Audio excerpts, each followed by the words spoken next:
coven.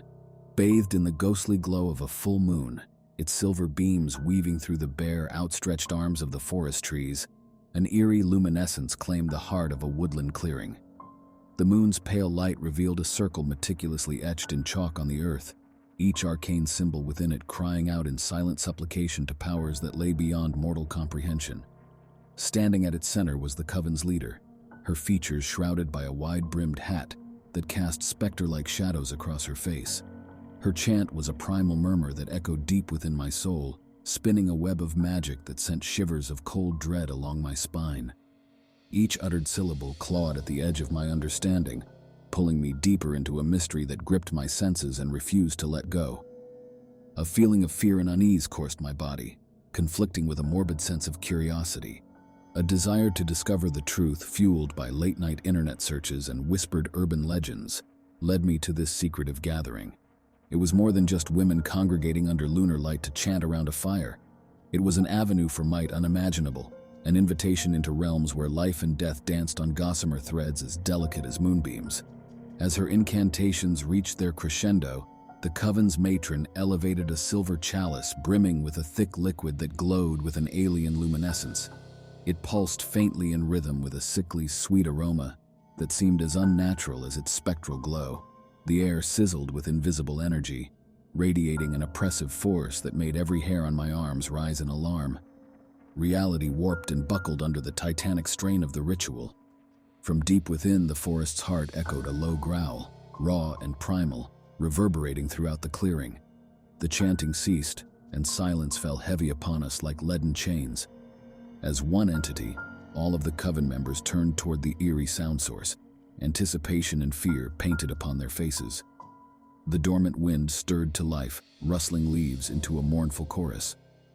Then, from the clearing's fringes, a figure materialized under the spectral moonlight.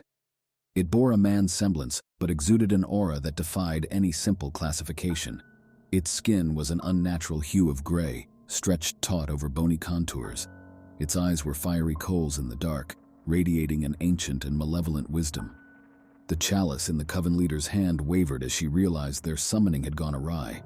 An elemental fear clawed at my throat, threatening to burst forth as the entity fixed its chilling gaze on me, an intruder witnessing a dark ritual spiraling out of control. In that moment, I finally understood the purpose of their circular formation, repeated chants and ceremonial cup. It wasn't just a ritual to summon something, but also a means of trapping ancient powers beyond human comprehension. Yet this hastily constructed chalk cage proved insufficient against the creature they'd invoked. With an icy smile stretching grotesquely wide across its face, it lunged toward the coven leader. Her scream echoed through the clearing before being abruptly silenced as its skeletal hand constricted around her neck. Pandemonium ensued as terrified screams punctuated the night air. The coven members scattered in all directions. The entity turned its attention to me with movements too swift for human understanding. This was not the power I sought. It was a dark void peering back at me, an entity driven by darkness and insatiable evil. In my desperate bid to tear myself away from this living horror, my foot snagged on the uneven edge of the chalk-drawn circle. The stumble sent me sprawling, hands flailing and smudging the arcane symbols that had been painstakingly etched into the ground. An unsettling laughter, devoid of any shred of joy or amusement, reverberated through the stillness of the clearing. The sound echoed ominously as if it were bouncing off unseen walls. The boundaries they had so carefully constructed had been shattered, the unwelcome invitation accepted with ghoulish delight. The grim realization hit me like a punch to my gut. I was about to bear witness to horrifying repercussions, consequences born from our audacity to tamper with powers too potent and ancient for human comprehension or control. We'd dared to poke and prod at forces meant to remain undisturbed, untouched by mortal hands. And now those forces were awakening with a vengeance, ready to teach us a lesson we would never forget.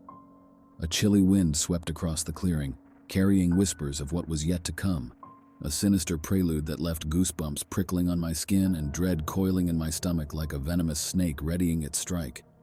My knees buckled beneath me, quaking like a leaf in the wind as they struggled to support my weight. My eyes, wide and unblinking, were transfixed on the bedlam that had sprung from my unwitting actions. A deep-seated dread took root within me, an inkling that this pandemonium was merely the overture of a symphony of horrors yet to come. A palpable cold clung to the air, hinting at a hidden terror yet unveiled. A shiver carved its mark deep within me, and I braced for the impending consequences. Don't forget to like, comment, share, and subscribe to the channel. See you next time. Thank you for watching.